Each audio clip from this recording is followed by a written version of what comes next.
Hello मेरे juniors and मेरे seniors. आज मैं आपके लिए लेकर के आई हूँ एक प्यारी सी स्टोरी। जी हाँ, हो सकता है वो स्टोरी से आप इंस्पायर भी हो जाएं। तो देखिए, स्टोरी कुछ इस तरह से है कि एक बार एक गधा होता है और वो गधा काफ़ी दिनों से भूखा होता है और वो अपनी भोजन की तलाश में निकल पड़ता है एक घने जंगल में, लेकिन उसको जो है भोजन नहीं नसीब होता है। फिर वो सर्च अपनी कंटिन्यू रखता है, भोजन की सर्च करता रहता है, ढूंढता रहता है कि यहाँ भोजन मिल जाए, वहाँ भोजन मिल जाए, लेकिन उसे भोजन नहीं मिलता। एक बार होता क्या है कि जब उसे पहली थाली नसीब होती है तो वो जैसे ही खाने चलता है, दूसरा जानवर आकर के उसकी थाली नोच के खा लेता है।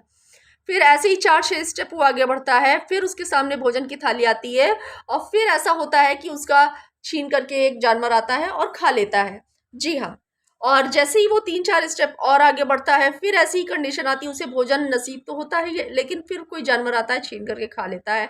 ऐसे ही करते करते वो गधा क्या करता है, कई किलोमीटर तक दूर चला जाता है जंगल में। फिर एक बार होता क्या है, उसकी भूख बहुत ज्यादा बढ़ती जाती है, बढ़ती जाती है, बढ़ती जाती है। फिर एक बार क्या होता है, वो गधा एक तबला, उसको बड़ा सा तबला, क्या कहें उसे, नगाड़ा बोल सकते हैं हम, बड़ा सा नगाड़ा उसे मिलता है और उस नगाड़े के ऊपर वो चढ़ जाता है और वो उस नगाड़े का जो मसाला रहता है उसे वो भोजन समझ के खाने लगता है।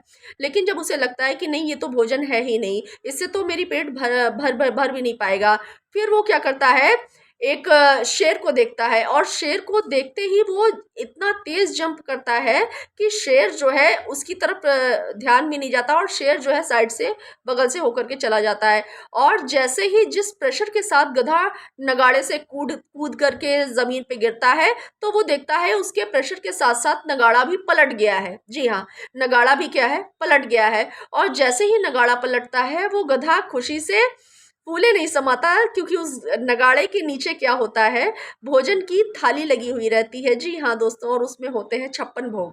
कैसे होते हैं, 56 भोग होते हैं और 56 भोग प्रेजेंट होने के कारण वो गधा खुशी से फूले नहीं समाता और ये कहा, वो भोजन खाने लगता है और भोजन खा करके उसे इतना आनंद मिलता है, इतना आनंद मिलता है कि वो इसकी खुशी की कल्पना भी नहीं किया था कभी, और वो थाली उसे नसीब हो गई।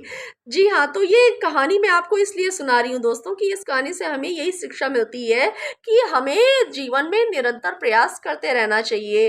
क्या पता कौन सा प्रयास आपका सफलता का रूप ले ले। जी हाँ, so keep trying and do your best.